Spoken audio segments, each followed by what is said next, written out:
Assalamualaikum warahmatullahi wabarakatuh. Halo para pengguna gadget sekalian, sudah berapa lama nih screen time kalian? Bagi kalian yang lahir di era teknologi digital, gimana nih? Masihkah kalian melekat erat dengan gadget kalian?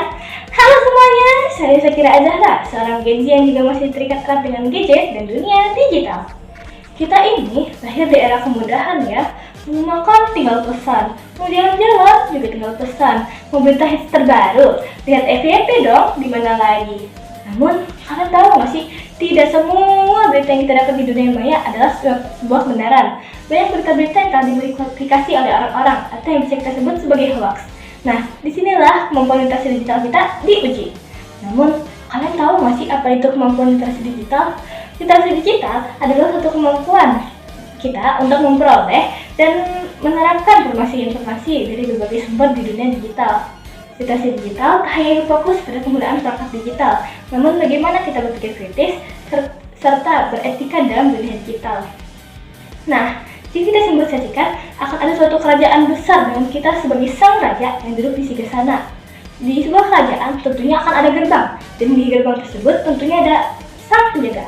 Sang penjaga memiliki kemampuannya yaitu menyortir siapakah yang boleh masuk dan siapakah yang tidak. Kemampuan sang penjaga tersebut ialah yang kita simbolisasikan sebagai kemampuan literasi digital.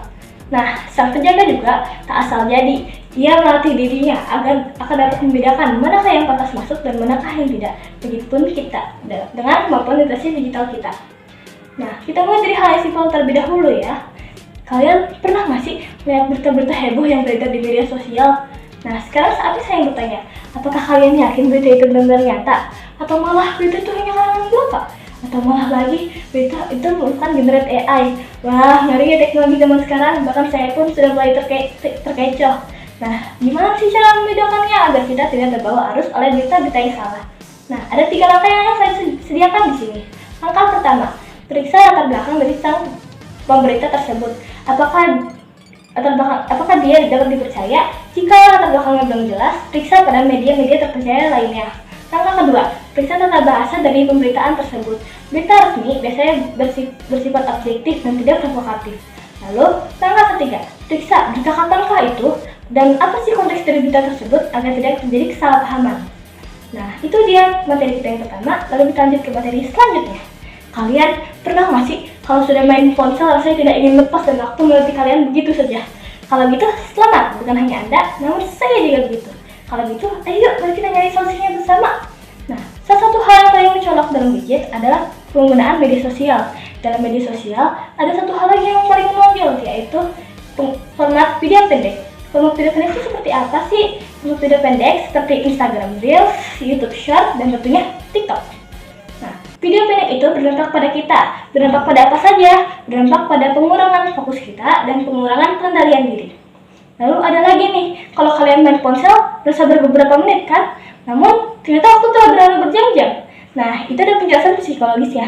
Itu disebut sebagai temporal displacement. Suatu ketika persepsi kita terhadap waktu menjadi lebih cepat, padahal bukan waktulah yang mempercepat diri, namun kitalah yang tidak ingin berhenti.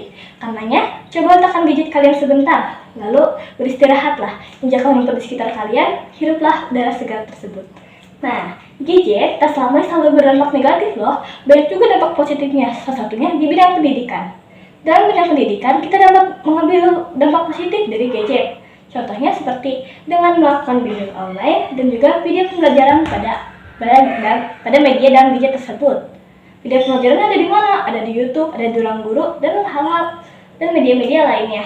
Nah, itu saja dari saya. Maaf jika ada kesalahan atau sebagainya. Jadi ingatlah, gadget bukan sebagai media kemalasan, namun media pengembangan diri. Gunakanlah teknologi dengan bijak untuk masa depan yang lebih sejahtera. Sekian dari saya. Wassalamualaikum warahmatullahi wabarakatuh.